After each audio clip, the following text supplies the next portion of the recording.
วีโก้คันนี้นะครับ ได้ยินเสียงเลยไหม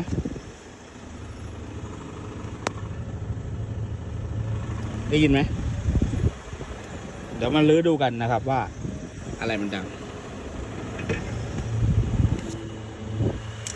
เนี่ย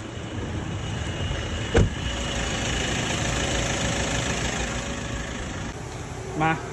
หลังจากที่เราฟังเสียงไปเมื่อต้นคลิปแล้วนะฮะก็ยกเกียร์ลงมาเรียบร้อยสรุปว่าชุดลูกปืนแตกยับกระจายนะครับแผ่นกัดก็ยังมันก็ยังพอได้อยู่นะครับนี่ก็ลูกค้าก็บอกว่าใช้ไปก่อนนะครับเดี๋ยวเราจะทำความสะอาดขัดให้นะครับก็ประมาณนี้ครับจากเสียงต้นคลิปนะครับดูแลจัดการให้นะครับลูกค้ามาพังหน้าร้านพอดีนะครับผมจัดไป